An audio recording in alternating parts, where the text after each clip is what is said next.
Thank you for joining PropTalk, a property management podcast powered by Resman.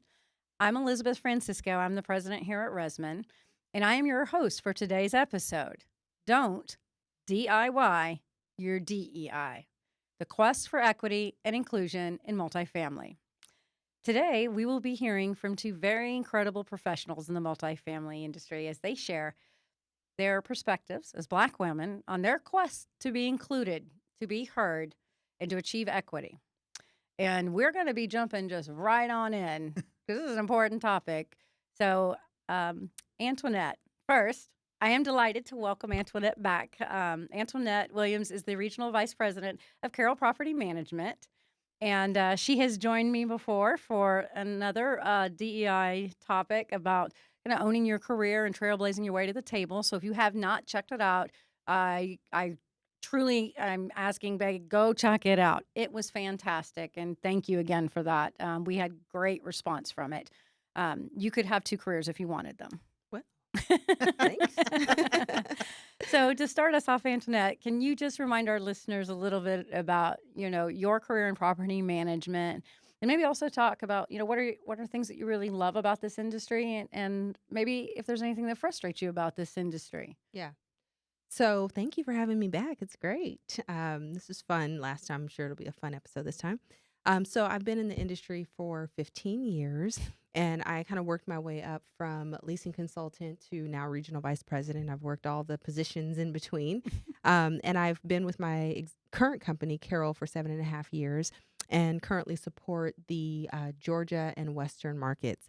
And one of my proudest titles is that I'm an executive sponsor of our Diversity and Inclusion Council. So I have the responsibility of helping to just kind of move things along, help provide feedback, and ensure that our D&I council achieves what it sets out to achieve. So first, what I didn't like about this industry when I kind of first Don't got you dare into say it. leasing. Well, you already know. So what I didn't like about leasing, though, was I kind of felt like I was at the bottom of the totem pole. And I've always had an entrepreneurial mindset. So being at the bottom of the totem pole was not fun for me. I wanted more responsibility. And there was just kind of a consistent cycle of doing the same thing over and over, answering the phone, doing tours, entering guest cards, and sending those handwritten thank you notes. It was mentally exhausting for me because I'm a creative and I wanted to do something more. But what I loved about it was really the endless possibilities that I could do whatever I really wanted to do within this industry. I loved that there were so many opportunities in this industry, and I could, go down accounting. I could be in marketing. I could do whatever I wanted. So I really liked the possibilities. Yeah. Yeah. Well, so I don't know if you knew this, but I'm the executive champion of our DEI committee.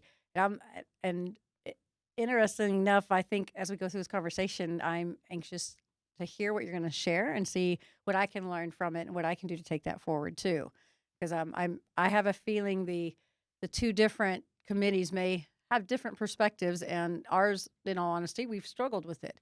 So I look forward to having some conversation and seeing what I can learn from this.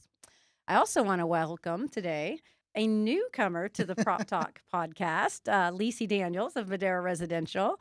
And can you help us, share with our listeners a little bit about your career in multifamily and, what do you really love about it? And, what are things that might be frustrating to you? Yes, thank you for having me. I am the director of sales and leasing with Madera Residential. I've been in multifamily for over 15, 16 years. And just like everyone else, started off as leasing, but to be the opposite of Miss Antoinette, I loved leasing. Hey, high five, girl. So did I. High five in the area. And that's only because I love sales. And I worked my way up to where I'm currently at right now. And I would say I love multifamily because of the endless opportunities and just the growth. But it's also for the connecting and lasting friendships that you make in this industry. You can never not say, oh, I met you a long time ago or met you with a different company. So definitely that is one thing that I really love. You know, you got to love multifamily.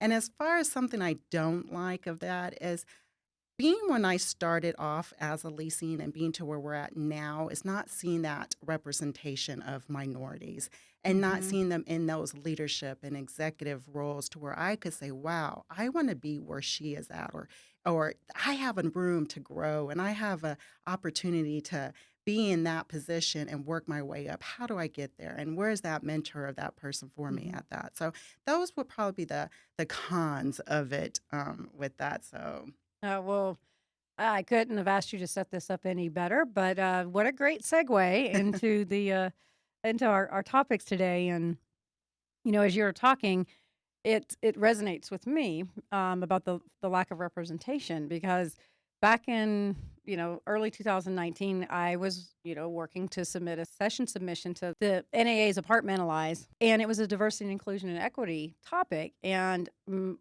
what I had planned to do, and what I tried to do was I wanted to put together a really diverse panel of women that had achieved equity, the ultimate equity. They were partners in their businesses. And as I, worked on the topics, what we're going to talk about, I had to start looking. And I had no idea when I came up with this idea what I was going to experience, which was, I'm not kidding. I think we talked about this back before when we were prepping for FAA in our panel. But I went through, I'm not kidding, 75 websites because that's where I started. I was just looking, right? And I couldn't find any of that representation in the managing partners or the founders. And then that led to a bunch of really awkward conversations because I'm having to ask people, by the way, do you happen to know anyone that's a minority and a man, mhm. that's a partner or in that role? And that really struck with me about how unfortunate that is. And that's really what led me into, you know, how can I just do more than want to support DEI in my own company, but how do we go back into the industry Mhm. and how do we give back and how do we help fix that? So I want to hopefully be a champion of change for that. Um, like I said, to say that minority women were lacking representation might be the understatement of the year. And I think this is a good forum, and we get to start those conversations. And like you said, how does that impact your aspirational goals when you Yeah. don't see people like you? Mhm. And that was the whole point of why I was trying Mhm. to do that. I wanted to help, I wanted to give people hope and figure how we get there. So during today's episode, we're going to have and continue to have a pretty open conversation about the realities of career progression for people of color in our industry or other marginally represented groups. And honestly, how it can look very different from their white counterparts. Again, I'm very excited to have you two here, and I appreciate your commitment to the conversation and the transparency, because you two are both on your way to navigating your way to, no doubt, top level executive positions. And but also, I'm sure along your journeys, you've probably encountered and faced some things on yourself, on your own on that journey. So it's funny. I was when we were prepping for this. We have a lot of prop talk sessions and we start with our marketing team and we plan these out for a whole year. And we also have different topics outside of property management and operations and things like that. But we also have our DEI initiatives. And so when we were looking at it and we were starting to talk about it, I think I shared with Antoinette, I had no doubt I could reach out to you and you'd participate because you're just awesome like that. And I love you. But I also felt conflicted, like really conflicted. Like, you don't even know. I waited a whole week because in my head, I mean, I know that this is Black History Month is an important month, and I understand why it brings the conversation forward and it keeps it relevant and it keeps it going. But then I also thought, well, isn't that part of the problem? Because this is not a February month problem. Mhm. It's an everyday problem. That's right. And so I was conflicted. And, when I think about, well, you're going to blush. Hopefully you blush in a second. But when I think of Antoinette, I obviously can tell you're a Black woman. I can see you. But I don't think about that. Like the first thing that comes to mind is everything else, which is all how amazing your ability is, your skill set as a leader, your expertise in the domain, and those are the things that come top of mind to me. You're a rising star, not out of the pool of Black women coming up through the ranks in this industry, but out of the pool of talent, period. In fact, Carroll better be damn glad I don't have a management company or y'all be in trouble. And I mean that. So, for our audience, I certainly hope that you guys will join us for Prop Talk in the future, where we are going to hear more about probably why her portfolios are beating you. But Uh-oh. but yeah, and then like I said, for Lissi too, I've been getting to know you, and I'm really excited. And together, hopefully, we can all help navigate our careers, because I have my own set of challenges that are similar but different, and we can learn from one each other and help each other. That's what change is all about. That's right. Yep. And well, and that comes back to, like I said, there is a definite lack of representation in the industry today. So I was looking on that panel in 2019. Well, it's not like it's changed that much, if at all. There's a disparity that anyone with a pair of eyeballs can see at any trade association conference, as I mentioned, on company websites, in the makeup of ownership of management companies, in supplier companies too, and even among investors. And truly to help our peers coming up behind us is like, we need to help this conversation move forward so that they do see those people, so that they know they can do it. And hopefully through this conversation, we can give them the hope and support to do it, even if they have to do it on their own to get there, to be the first in their markets or in their areas. But you guys, we're sitting here as examples of we can move forward, but it doesn't need to be as hard. Exactly. Right. So the quest for inclusivity and equity starts with understanding the reality of others. I think we were talking about it. We need to understand what the experience is like for people of color in our companies that are trying to work their way up in the industry and in our businesses.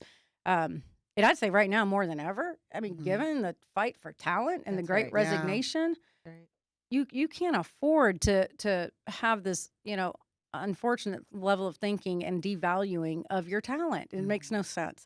So we want to put it together, environments where people can flourish and achieve their career aspirations. So as I said, we're going to dive right in. So this is a question for both of you. I am curious, because I don't walk in your shoes. And what do you think are the challenges today that Black men and women are facing in our industry right now? Sure. You want to take that? Yeah, I can go ahead. Go ahead. Lissi gets put on the spot first. Well, I definitely can say, and I can only speak from my own perception, but in my own experience is, I think the challenges we face is not being heard, not being listened to. It's being in the level to where we are just as good as our peers. And I think that's where one of the biggest issues, evolved around. And I've experienced that. And just having that level, like, I'm just as good as the next person, just because of my color or of who I am, even as a woman too. That doesn't mean I should be discredited, Right. And I think in our industry, we see that. We are in comparisons because you don't look a certain way, you don't act a certain way, your hair's not a certain way. And in that, to me, that's where it causes more challenging issues and problems. I think in that level. That's right. I think I would say basically the same thing. I would sum it up as cultural misunderstandings and cultural misrepresentation. So even before I kind of get into that, I was always like the only Black girl or Black child in my classes growing up.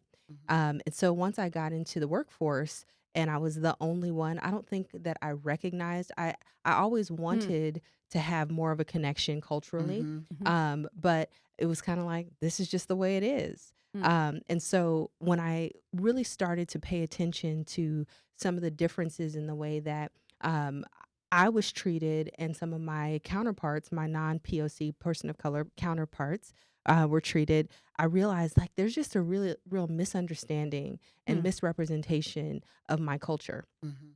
So we often hear people say in our industry and other industries that people are not a culture fit. And really, it's that people who are in power positions don't understand the culture. And so because we haven't assimilated to the dominant culture, we are now viewed as not being a culture fit. That, the way that we speak, maybe you speak with an accent, maybe you're from somewhere in the South and you're Black. Now, all of a sudden, you are seen as uneducated or inarticulate. or maybe we like bright colors, or maybe we just don't do things the way the dominant culture does things, and so then we're viewed as a not a culture fit. And I think the other thing is that there are some people who feel like they completely understand who we are and what we are. And so, if when I get into some situations with people, I hear, "Hey, girl." And I know the difference between I say, "Hey, girl," all the time. It doesn't matter if you're black, brown, whatever. And I'm going to behave this way with my white coworkers. But when I see Antoinette come in, "Hey, girl." It has happened so many times where I'm like, how did you just turn that on? And don't hey girl me. If you didn't hey girl them, don't hey girl me, because you're assuming, it's an assumption that that's the way that I speak, or that I am more down, or whatever it may be.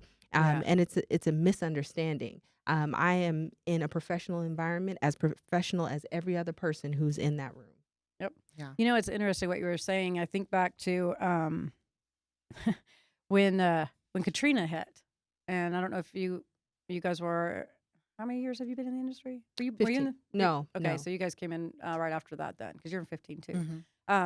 So when Katrina happened, we had evacuees coming in to the state of Texas, and at the time I negotiated with the city of Plano instead of FEMA, because FEMA can't get their act together. So I went straight to the city of Plano, and we opened up our Class A asset to evacuees. And I brought in 53 families of a brand new Class A asset. I think we were the only Class A asset even on the list. Wow. Actually, I don't think I've said this to anybody. At one point, I almost left the industry because I had a predominantly white demographic at this particular asset. And watching the interactions and the assumptions and the judgments was so hard and disheartening that it was the one time out of my whole career I almost walked away because it was getting to me. And, watching them try to look for jobs and how they were going to get, out, stay here for good. But what was that interview process? And just, luckily for me, I learned a lot in that process because people came back and they shared their experiences. It was very eye-opening to me. Absolutely. And hopefully I'm a better person. I feel like I am because of it, but it doesn't mean I understand completely. But I think I got a really intimate detail about that. So much so that I did risk my job, just so y'all know. I'm probably going to get in trouble. So I don't recommend anyone do this ever. But, I had somebody just really upset about this perception of somebody they knew nothing about in their unit next to them. And luckily for me, I approved all the applications. So I kind of knew the two different credit scores. And I might have, again, I don't recommend this. You will get fired. I went ahead and I had enough of this bigotry and this awful conversation. And so I went and got the two files, because back then we had folder files. I don't know if y'all ever saw those, but they're big manila things. And I got both of them out. And as this person's going on and on, I knew that I had bent on their credit score, which is down in the 500s. And the lovely couple that lived next to them had an 820. I didn't even have an 820. And as they were ranting and raving, that's one of the things that, like I said, I just opened them up and I looked and I was like, oh my gosh, your credit score is 500. Theirs is 820. I wonder how they're going to feel about living next to you. Yeah. Yep. And then I called my company and said, you're going to fire me. But I joke about, not to bring levity to it, but I saw it. I mean, and I had no idea it was like that. I really didn't. I was sheltered, I guess. I was oblivious. I think that what I've come to understand as a professional is that in America especially, there's been a system built around ensuring that people believed those things about us. Especially in Hollywood, if you look in the 30s, the 40s, 50s, we were drug dealers, we were step and fetch it, we were mammies, we were Jezebels, we had all of these, and that was all they would show us as. And as you go into the 80s and the crack epidemic, it was the black drug epidemic.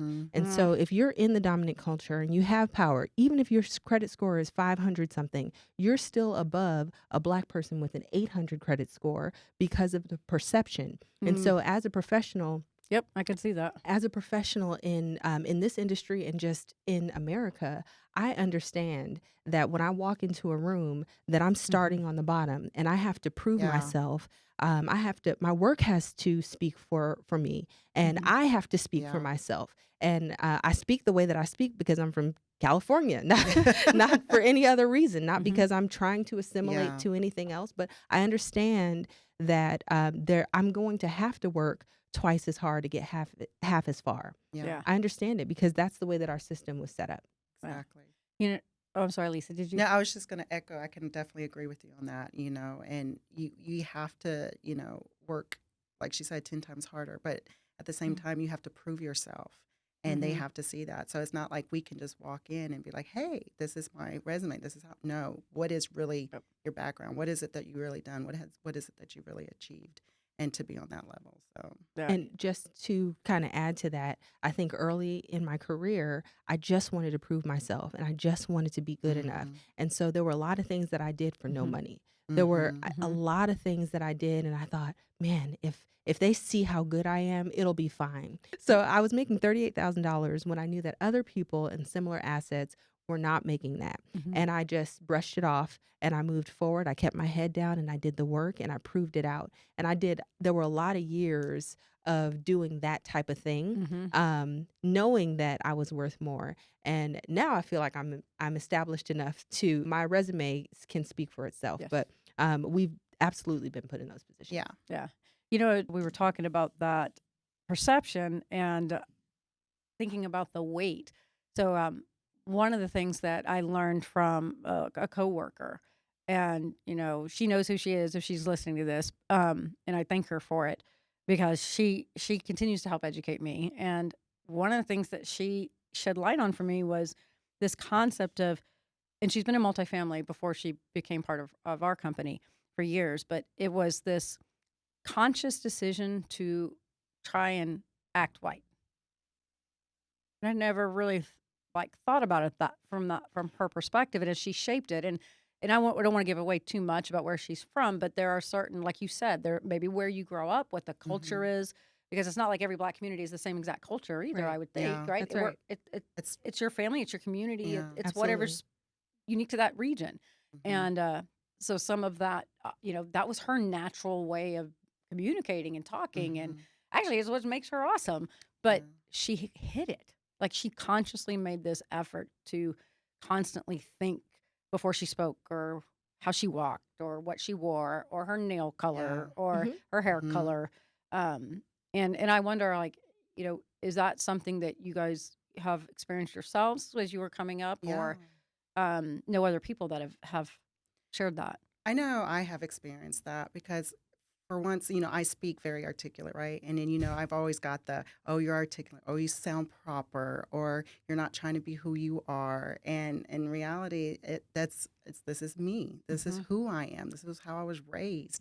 And to go through those battles of that and try to be, no, I'm just trying to pave a way of Lissi. This is Yes. what Lissi is all about, was very difficult because at the same time, I was trying to make sure I mirrored a certain way to Hmm. be able to fit in and fit in those molds, because if not, then I would be looked upon as differently. And so, yeah, it's very hard struggles, and even to this day, I'm dealing with that. That's right. So Well, it makes me think when you were talking about, Lisa, I think you were saying this about, as you're coming up through the ranks and, having to navigate different situations. Um, I guess I imagine there's got to be a lot of weight to that. Like, and I say that just because we have a gentleman in our company, a Black gentleman that shared with me, and he's phenomenal.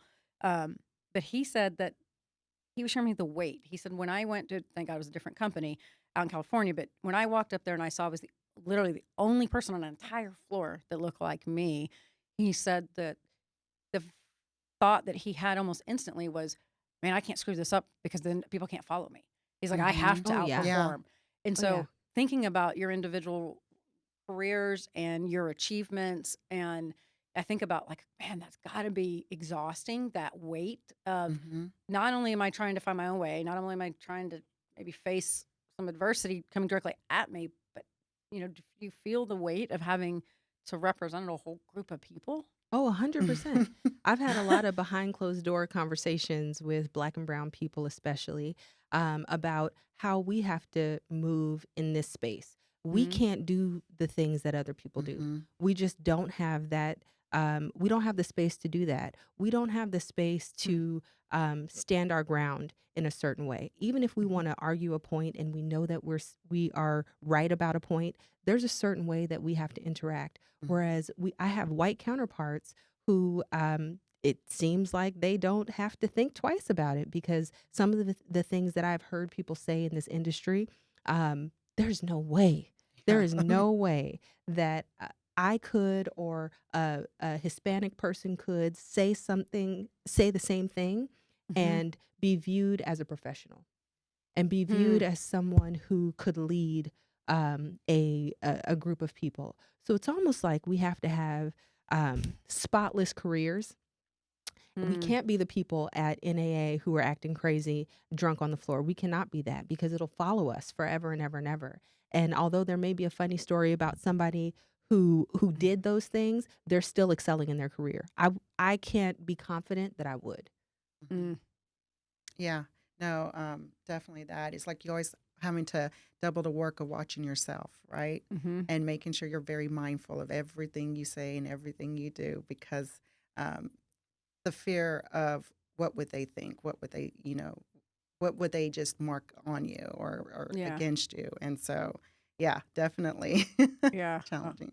Well, it's unfortunate, and I'm sorry that you do have to carry that weight, um, because that is a lot. But I also, I just want to compliment you both, because I think your achievements are amazing, but I don't know if you're getting full credit for them, because you have this extra challenge.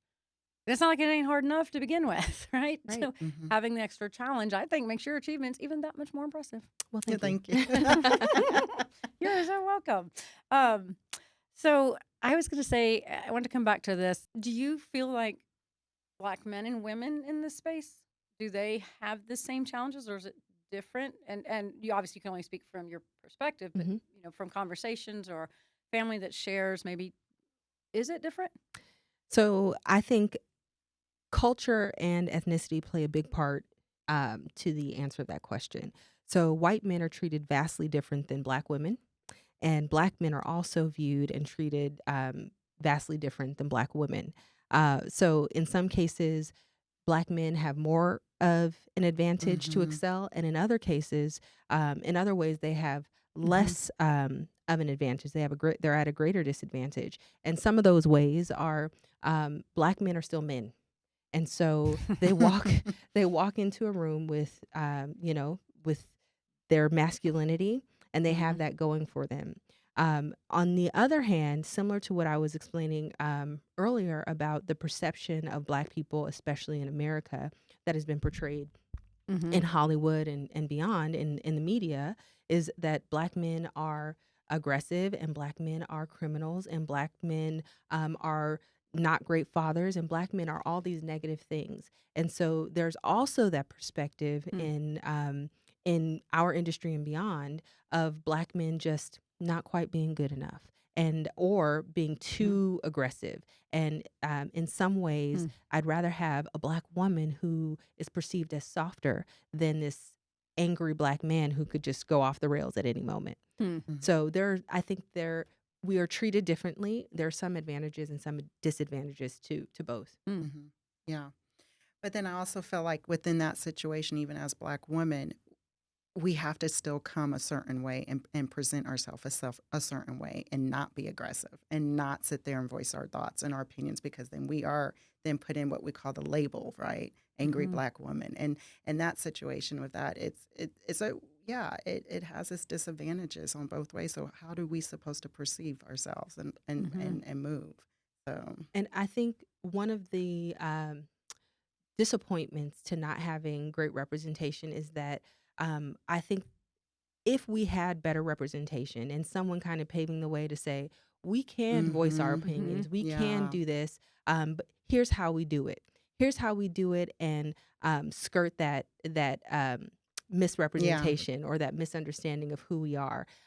Because one of the reasons that I think that I have made it to where I am is by speaking up and having conversations and being able to articulate what my thoughts are and kind of lay it out. But I have to go the extra mile, absolutely, Yeah. to not be viewed as this angry Black woman when I'm passionate about Yes. something that, Yeah. that I'm speaking about. So. Yeah. It's like one of those things when you are speaking what you feel and what you love, and we are very passionate, and it does come back as you're upset, and you're like, no, I'm just passionate, and that's just who I am.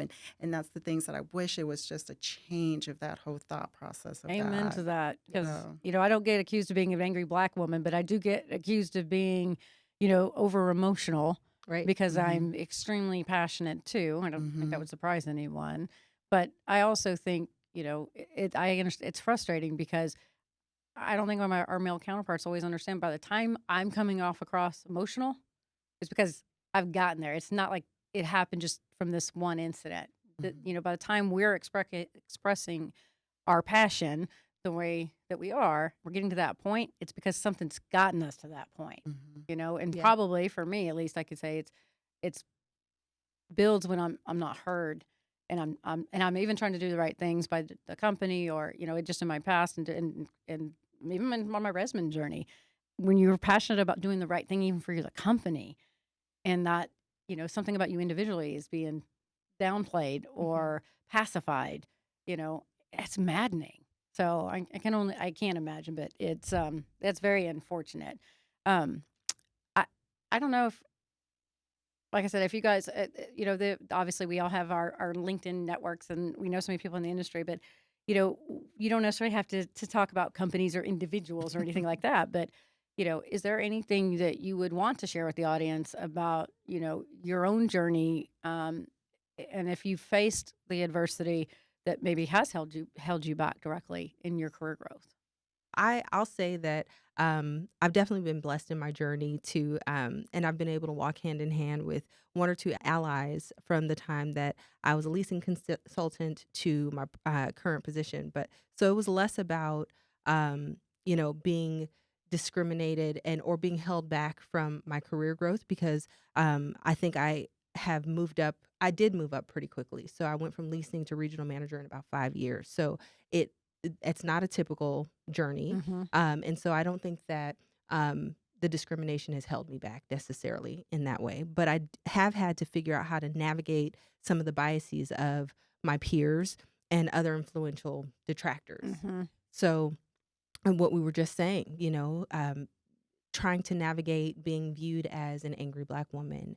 And it seemed like often in my career, there would be at least one person who was singing my praises and another who was waiting for the opportunity to cut me down to size. It's ongoing that there will always be someone who's singing your praises and always someone who just doesn't get what's so hot about you. I just don't get it. So I kind of made a I decision. have a feeling with you, it was they were threatened.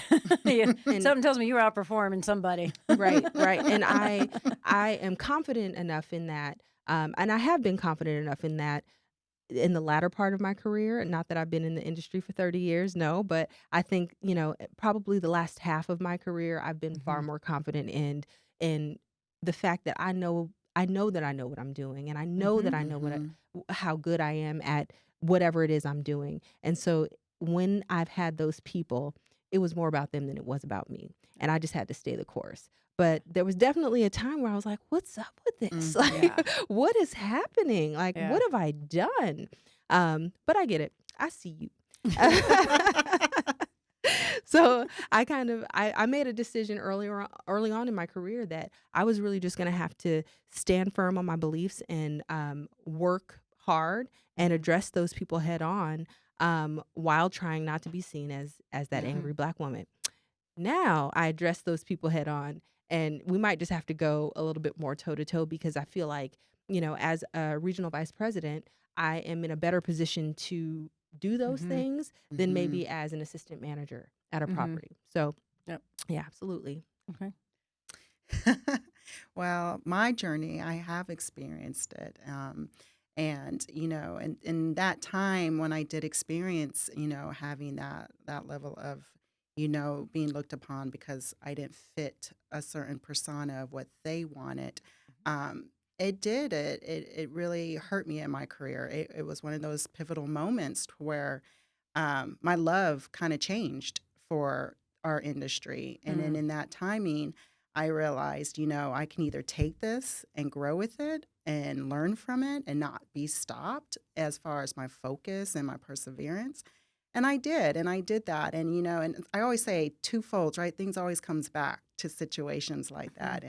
And then there was a light for at the end of the tunnel of opening eyes of that situation. So I feel like I have experienced that more when it comes to more the corporate level. And it's been very challenging, but at the same time, it's been very more like I'm more motivated.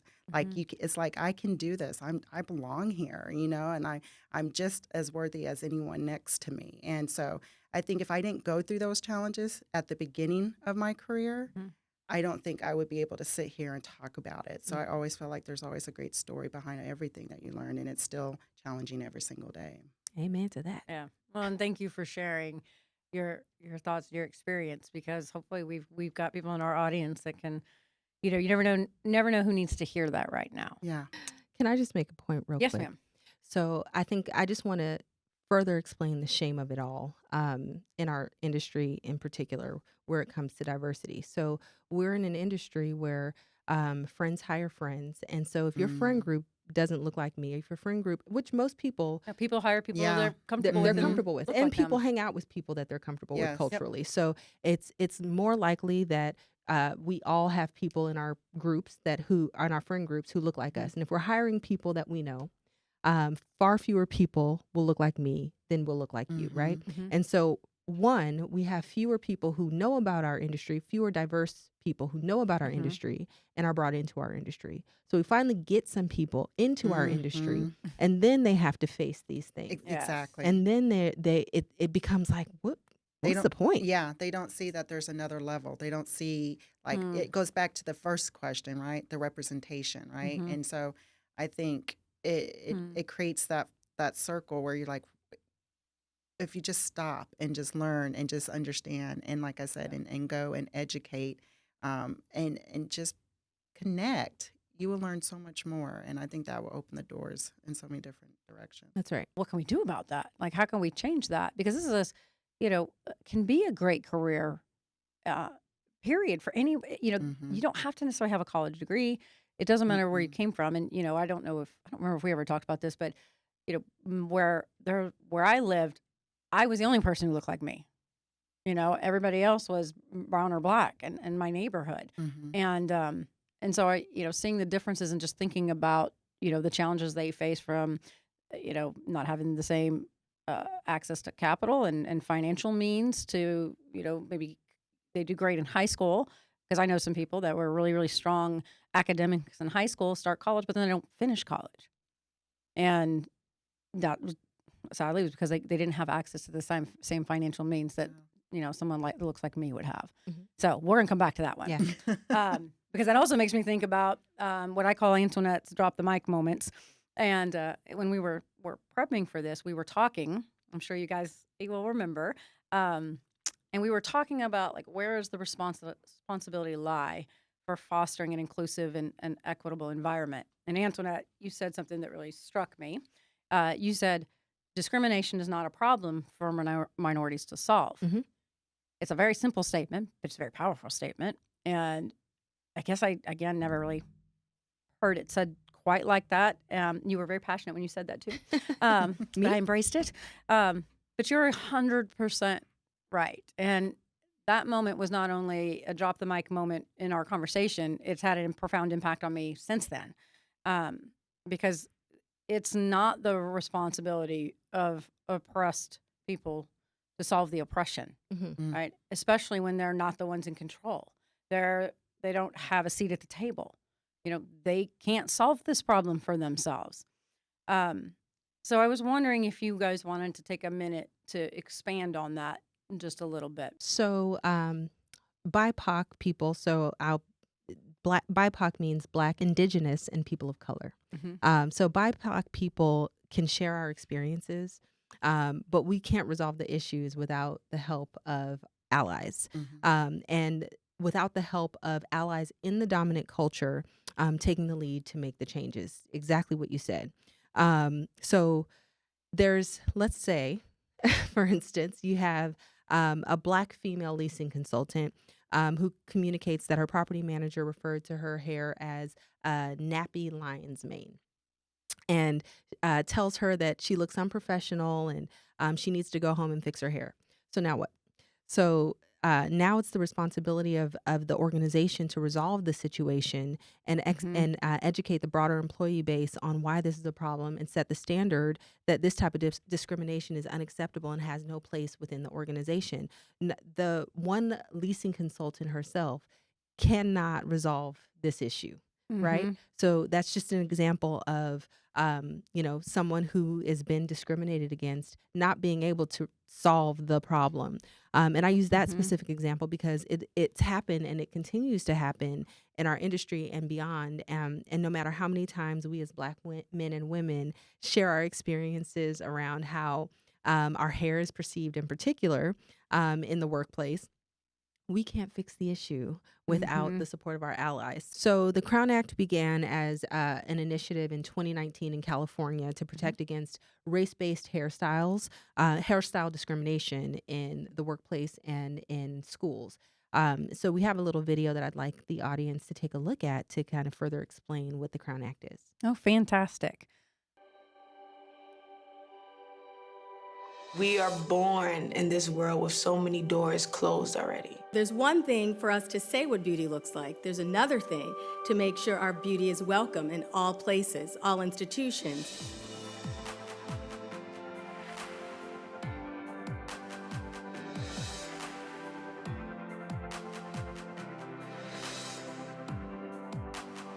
There's a systemic, institutionalized bias and discrimination that exists against us because of our hair. People have discriminated against me because of my hair.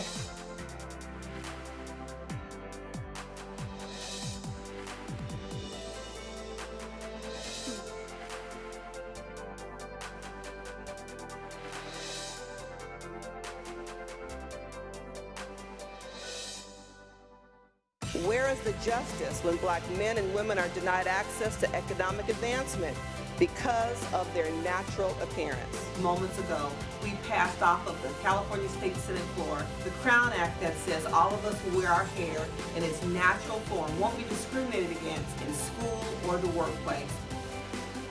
I'm glad to be associated with the Crown Coalition to make it clear that racial discrimination based on natural hair and hairstyles is prohibited in New York State.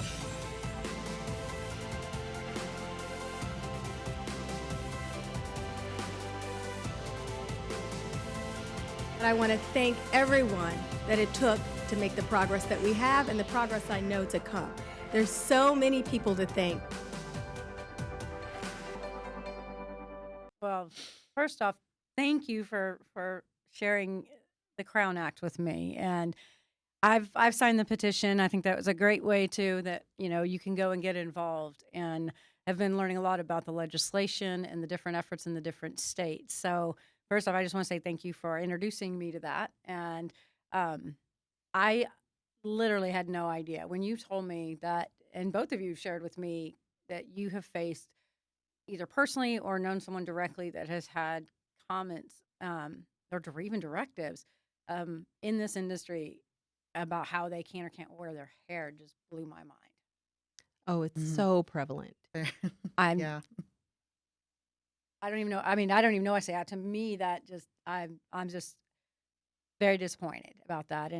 But we can bring awareness to it, and we can hopefully help change that. And thinking about our individual roles in different association groups and national association groups and the Diversity and Inclusion Committee at NAA, I think I think these are conversations to have, and I'm sure they're having those conversations. But maybe we can do more to help bring awareness to this, because there's a lot of things nobody should have to face too. But I mean, talk about. I mean, that's who you are. It's just your natural look. Right. It's Yeah. the way that my hair grows out That's of like my head. Exactly, right. Well, Yes. that's like asking me to be 6 feet tall. It's That's not right. going to That's right. happen. That's right. Or, it's one of those things. It's like, why do you even care Yeah. what my hair looks like? If I choose to wear it in braids, which is a generations old tradition, and one of few that was brought from Africa to America, it's just absurd that it's even a conversation. Yeah, Yeah. I agree. And I completely agree. I still was shocked about that.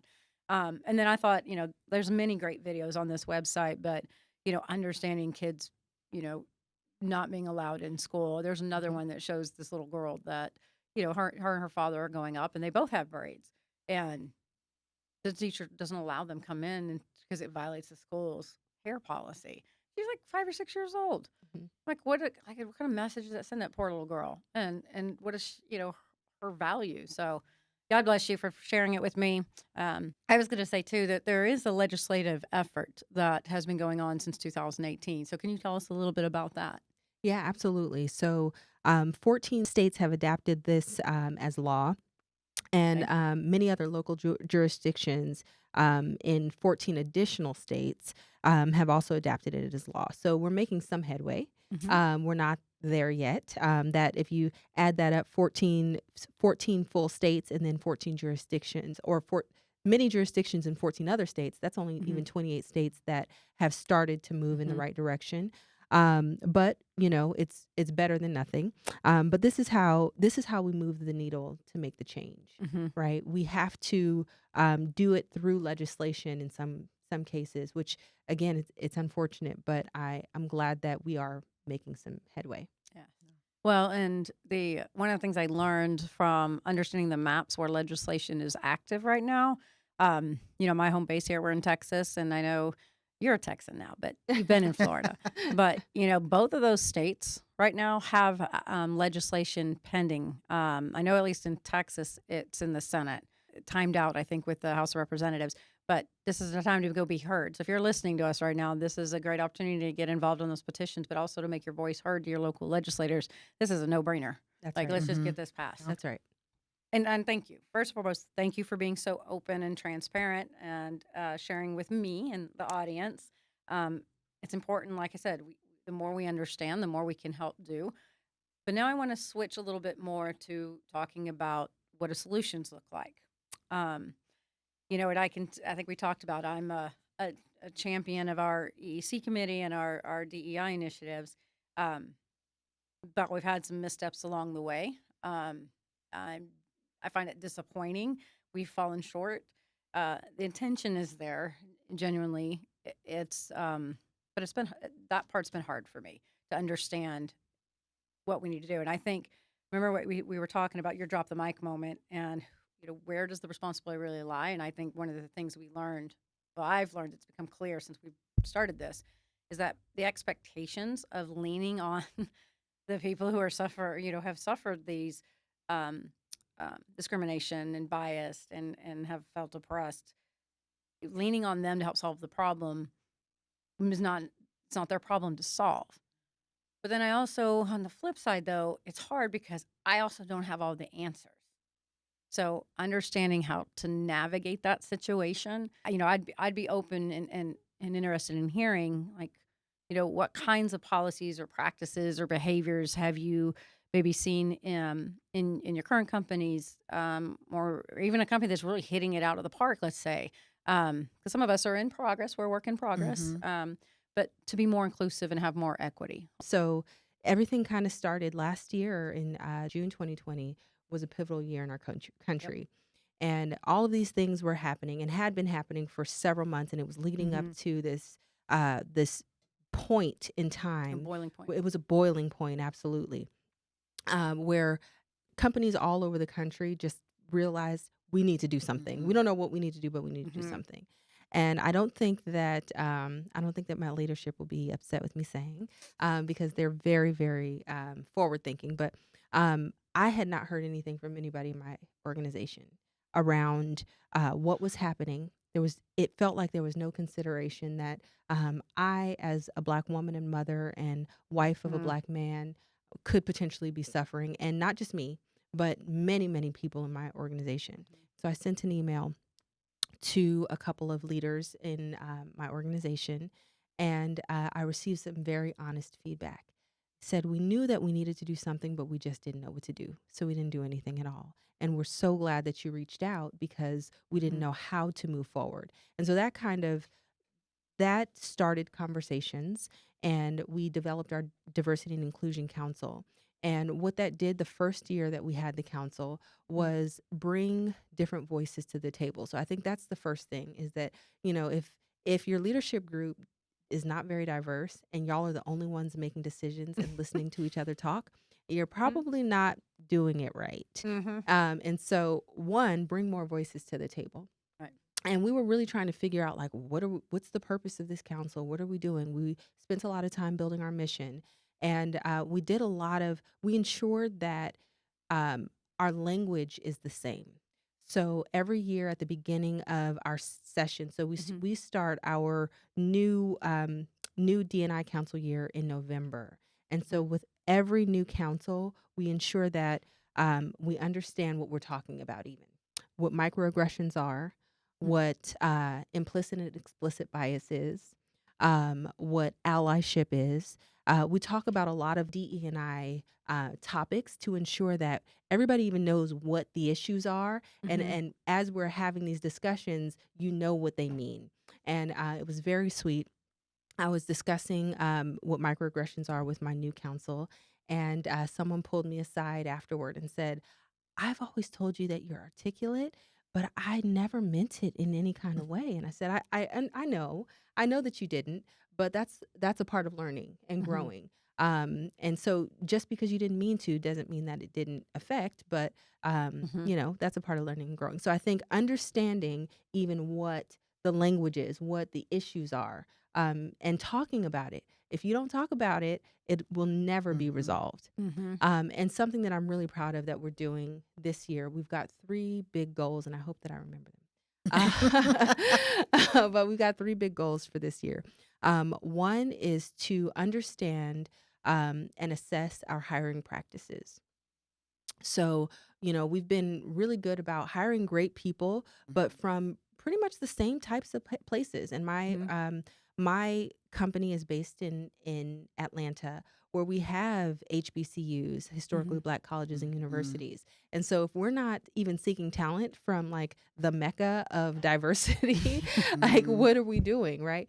So we have since become an approved employer with Morehouse College, and we'll be able to recruit there in addition to where we've recruited for many years at UGA. So we're hoping to assess our hiring practices. We also want to understand our company's diversity. So it's really easy for companies to kind of stand, or for leaders to stand on their ivory tower and go, yeah, no, it looks pretty diverse. But where is your diversity? What level? What level is your diversity? How diverse are you? What's the ratio of men to women? How many Black people do you have? How many people do you have that identify as Black? How many people do you have that identify as LGBTQIA? How many people are biracial and identify as biracial? They don't identify as Black or whatever else they are. So we have a goal to understand our diversity better. And the third goal that we have this year is to implement leadership diversity training. So we've done a really good job at training our on-site employees because they engage with our customers so frequently. And what we found is that we have kind of left our leadership group out, and they need to be educated as well, if not even more. Yeah, I was saying our not more. team. So that is what our D&I council has done, at least within CARROLL. Okay. Lissi? Well, on the flip side of that, you have those companies that are still at the beginning stages, right? And trying to implement a diversity and inclusion and program into their company. And with that, I believe it does start with those conversations and learning. And it could be myself, but it also could be someone who's willing to be open-minded and willing to be wanting to have that change and see. And it does start with those leaders. And I think, if that voice is my voice, or if that voice is another voice, that's what's going to make those changes. But there's a lot of companies out there that are not at that level and not ready to have those conversations because, like you said, they look at it as everything looks good. So why do we need to make a change? And in reality, that's where we do need to make changes. Absolutely. Yeah. No, completely agree.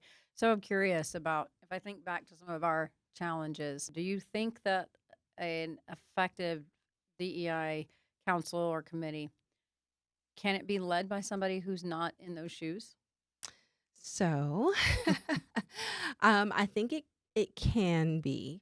And so one of the other executive sponsors who was with our company for a long time and has taken a new role was not a diverse person, but she led the charge, and she did a lot of self education on diversity, equity, and inclusion. So I think that absolutely it is possible, but I do think that it's important for people who are diverse to take those leadership roles and kind of lead, because I think the perception can be, here we go again, just another whatever it may be leading this group. It's like, Yeah, it's a checkbox group. Yeah. it's a checkbox group. Yeah. And that kind of leads me to my other question. So I know one of the things that we saw in our own group was it felt like, and I guess self-reflection, I'm still struggling to understand this, the participation. It seemed like we struggled to hear what we needed to hear. It felt like everything was, in trying to keep the conversation going, it felt like everything was my idea. But I'm not the one that I don't have all the answers. In fact, I'm not even sure if I have the answer. But I don't know if you've ever been part of a group that's had that challenge. And so many of these groups are newly formed, right? Yeah. It was interesting because we had a lot of engagement in our employee engagement committee, but then when we broke this out, it was volunteer only. And I know, I don't know if there's a different type of commitment, getting people consistently to be at the meetings. Also understanding what change would look like. We tried to have what are realistic agenda items? We don't want to, overpromise and underdeliver, which I feel like we did anyway. But, how structuring it to get that buy-in, do you see it struggle that or when it was first starting or in a company that's starting it now did you see any of that? Well, as our company now, still hasn't even hit the peak of that yet. So Okay. we haven't even had the conversations to say, hey, this is let's have these conversations. So we're very groundbreaking. Ground level, just starting. Not even starting, it still needs those conversations. And so I really couldn't just attest to that on that end, more or less that Antoinette may be able to. But I will hope that if we do have those conversations and have that buy-in, that we make it very informative to where people are comfortable enough to say, I want to be a part of this. I want to learn more about this. I want to make that change as well. So, yeah. So we made a commitment to not have too large a council. So in our first year, I think we had 98 people, which I thought was amazing, apply. And we only accepted 17. And so we really went through all the applications that were very thoughtful applications. And we ensured that we had a very diverse council. We had representation from different age groups. I think we had from about 25 to 65 years old. We had Black, white, Hispanic, Asian. We had LGBTQ. We had some of everybody. So it was we really tried to ensure, and we had different positions. So we had maintenance technicians, we had maintenance supervisors, all the way up to regional managers at the time. And now our VP of operations is on the council.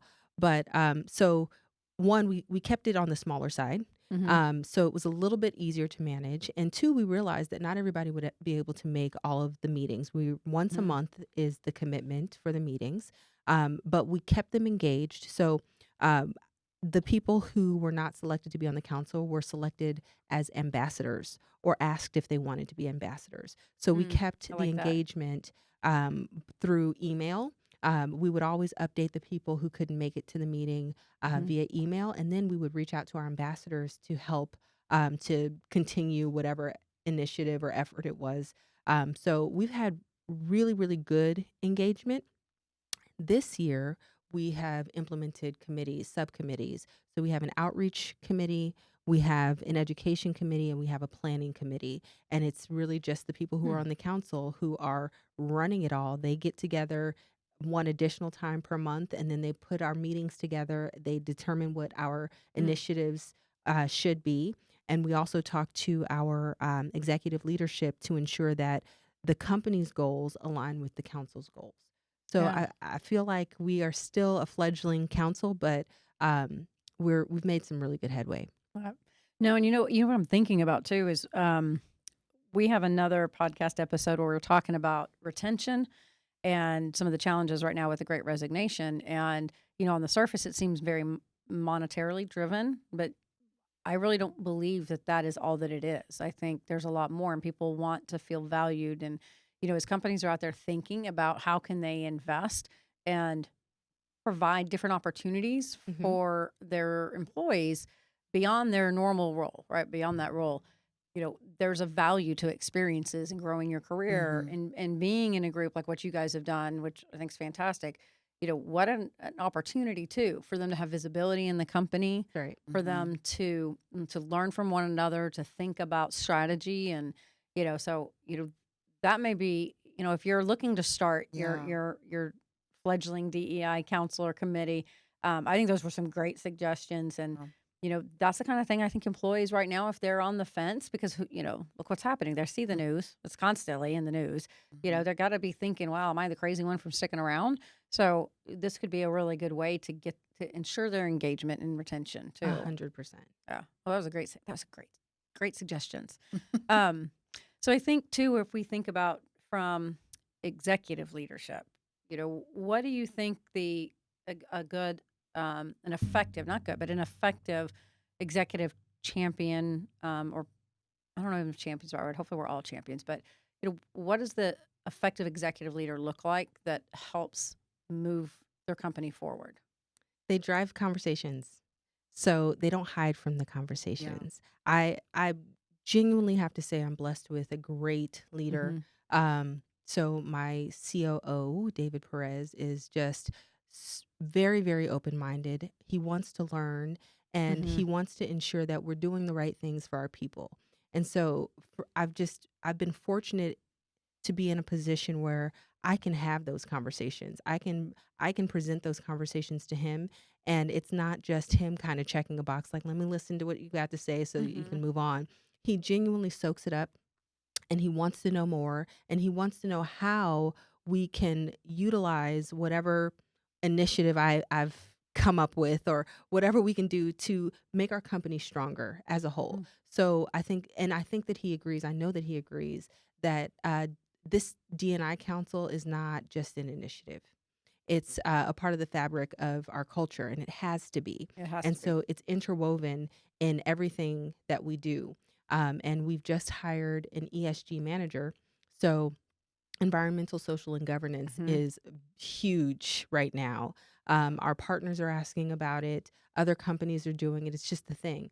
So we have someone who's and apparently it's coming down the pipe that it's a requirement. More and more lenders are looking to see that when you refinance, or if you're, going to purchase a property. So that's exactly right. Yep. That's right. So we have someone who's solely focused on that. And so the S part of ESG is, we do a lot of social things, but one of them is the D&I Council. And so it's just a part of who we are as an organization. So I would say that executive is like my own, who is open to having conversations and open to changing things and just, trying new things out. Every day is evolving, right? And I think in companies, they're always evolving for change. And I think going back to what I said earlier, it starts with one voice. And if we, and you have companies who are like Antoinette's company that are very progressive where they're at now. And then you have companies who are not there quite yet, but that doesn't mean that they can't be there quite yet. And it does just take those conversations and implementing in those ideas and having that executive leadership that's going to want to listen with that open mind and be willing for change. But I also know it's a process. It's something that doesn't happen overnight. And A fair um, point. and so with that, there's always a beginning to be Mm-hmm. able to get to that end. Mm-hmm. That's right. Oh, that's a great point.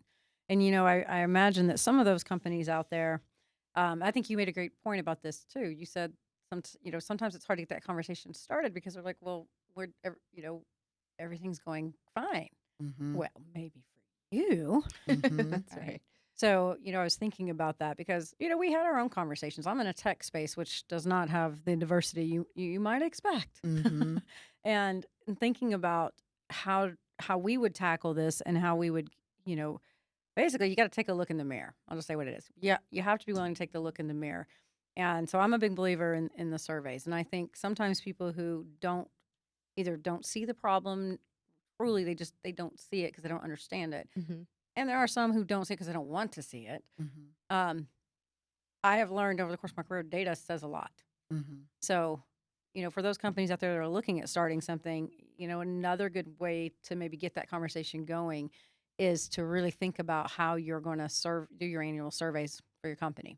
Yeah. You can divine, and we love Gallup at Resman, we use it a lot. But, when you're surveying your employees, you can design questions to reinforce what you think, or you can be bold and go out there and really put questions out there that Yeah. may have some answers that you don't like.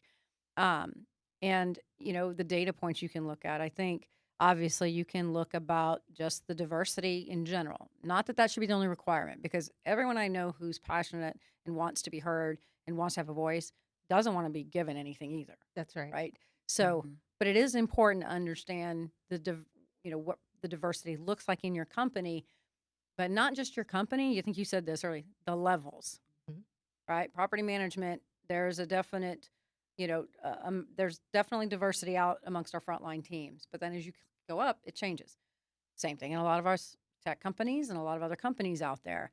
So, how do you use that data? If you're seeing that you have this lack of diversity as you continue up, in let's say your middle management, I think the conversation has to go around to, well, why is that? Mhm. Like, are we, look in the mirror and ask yourself, well, have we really invested? And maybe it goes back to some of this unconscious bias. Are we investing in, our employees that are marginally represented or minorities? Do we invest in them the same way? Do we give them the same coaching opportunities? Do we respond to their mistakes the same way? Like, if you have tenured employees, and I think that's the key, if you have tenured employees, but they're not moving up at the same rate as their white counterparts, hopefully that's a really good place for us to have a real conversation internally. And I can tell you for us, we did. We started to see that. We were looking at it, whether it's age or gender or whatever. We looked at those, but we had to ask the questions too, Yeah. Mhm. right? So I think those are really important. Absolutely. Mhm. And when you said that, it just reminded me that, a lot of those people aren't a culture fit. That's why they're not moving up.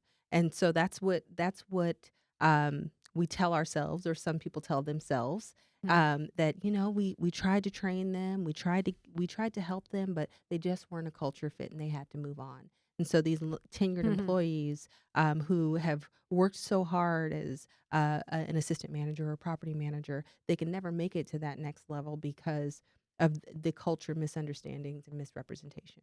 In my past and even in my way back past, when we have wanted to utilize surveys to ask tough questions about ourselves, because you can't bury your head in the sand, and really for an organization to be its best, you need everyone to be at their best. You need to Right. provide that opportunity, and I know I've heard from people in the industry. I know that sometimes there's pushback from the top leadership, and sometimes it's as simple as maybe fear. We want to do this right. Right. Right. Mhm. It's coming up. We don't have time to think through this. So That's right. we're going to put this off till next year. And, I would say to those of you that want to advocate for this and maybe taking another look and you should be surveying your employees just like you should be surveying your residents, by the way. But if you're having that conversation, maybe remind the rest of your peers that it's really not their place to put it off because they're not the ones living the experience.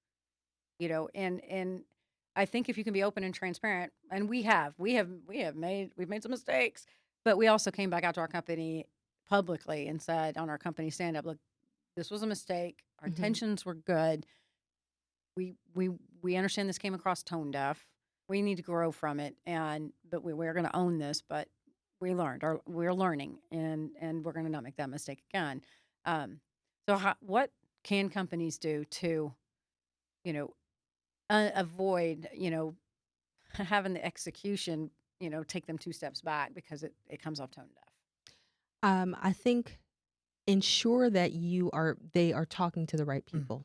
So if you don't have the right people within your organization, seek peers who are outside of your organization who you can consult with to ensure that, they're double checking the work, right? Yeah, definitely. That's right.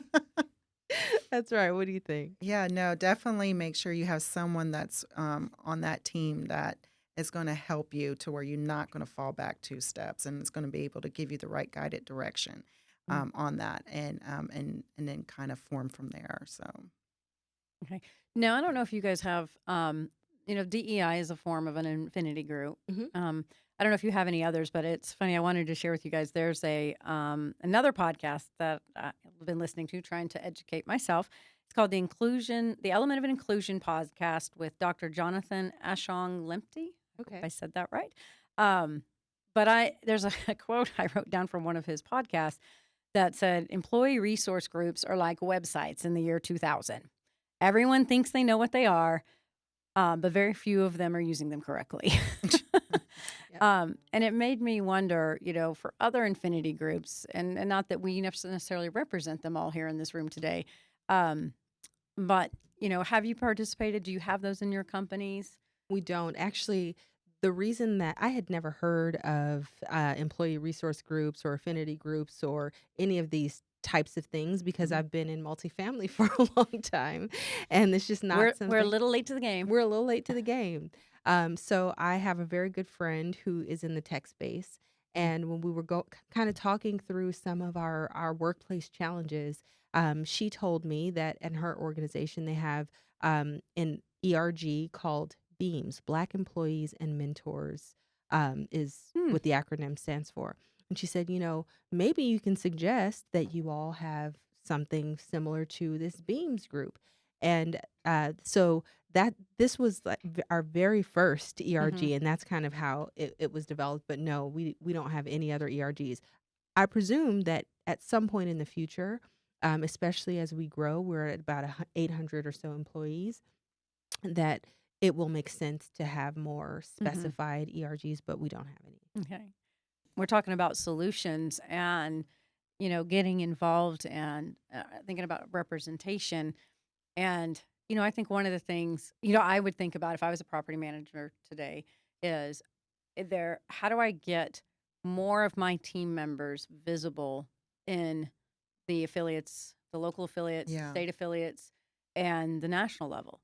I know there's a sincere desire by our national trade associations to continue to move the industry forward in this regard.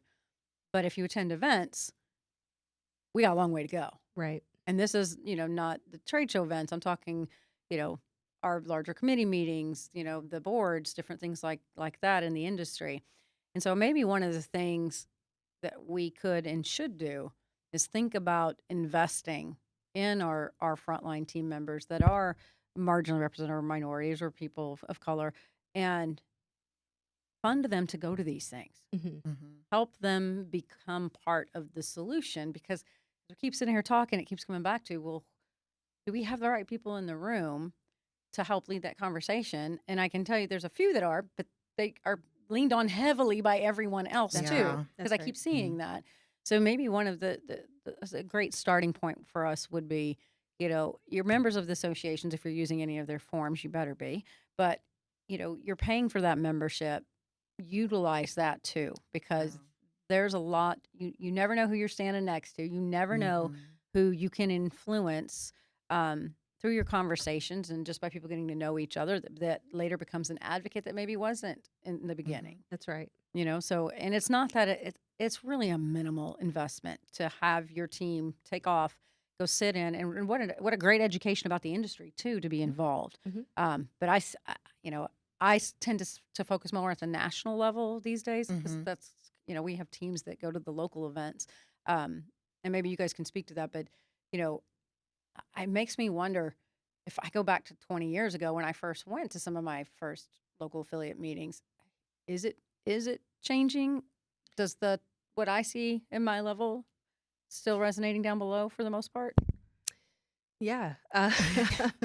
You're like, E, what are you doing? No, We still have some room to grow. we have a lot of room to Yes, grow. yes, yeah. There's definitely, being on our local affiliate level and being heavily involved and seeing it, yeah, definitely some room to grow. I definitely can see they're trying, but I do feel like there's got to be more. There has to be more that can be done, because I look at it like this: when you have a lot of teams, even out there, that are sending, their team members to these events and on, and you see who's representing again in these conferences and these committee meetings or just board meetings, all of that.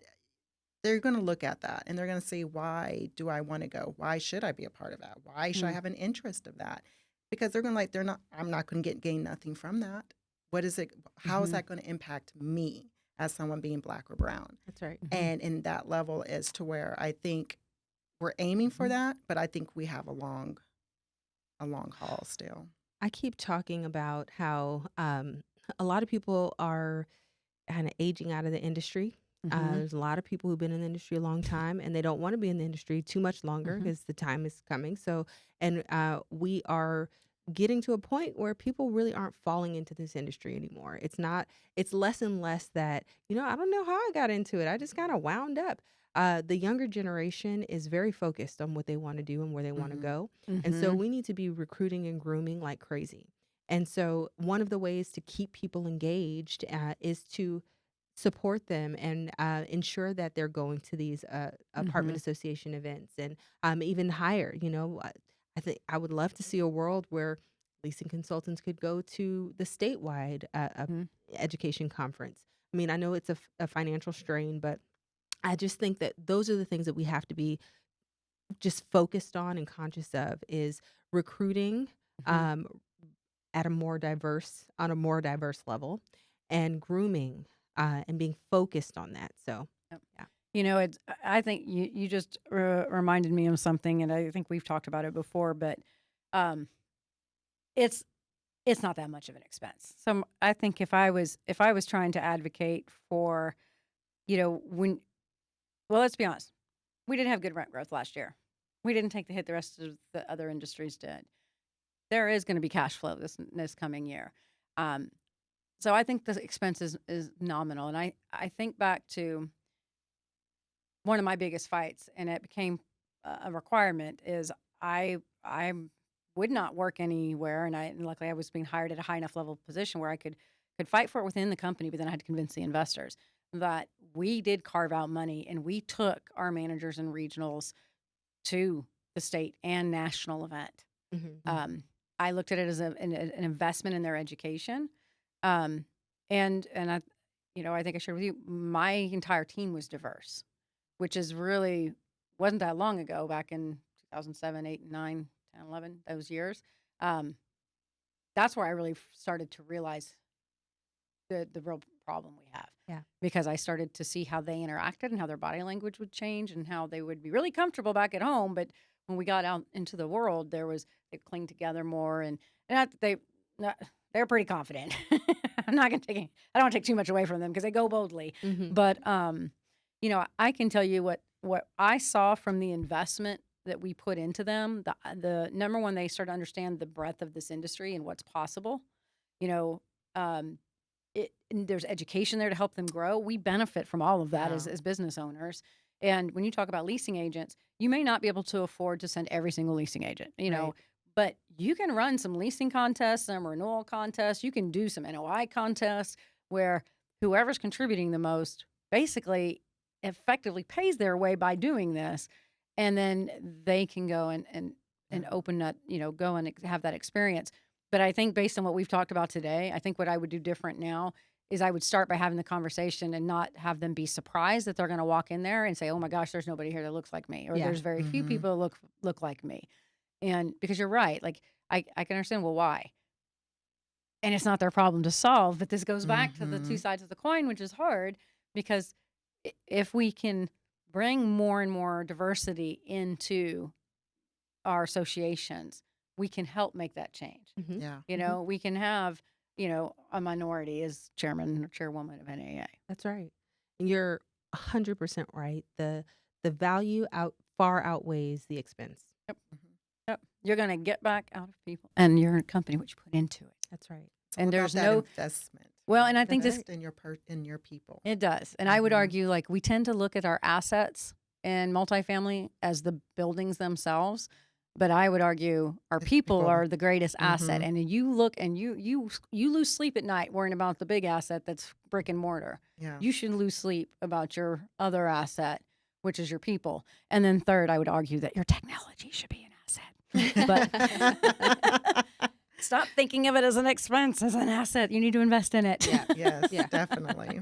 All right. Well, ladies, wow.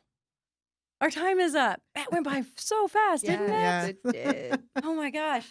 I don't want anybody else on any other podcast to be offended, but that one went by really fast. So I look forward to continuing the conversation. And by God, one of these days we're going to talk about imposter syndrome. Yes. Because we keep running out of time for imposter syndrome. And that's one of my favorite topics. Yeah. We're just going to come back together for just one. I'm just going to dedicate the whole hour to imposter syndrome. Yes. But I look forward. I really do. I hope both of you will, come back and join me, and then let's like talk and show them what we know about running this business. And pave the way for everyone behind us. But with that said, thank you again. You've been fantastic guests. I hope the audience really enjoyed the conversation and really appreciates the transparency, because that's brave too. And so thank you for that.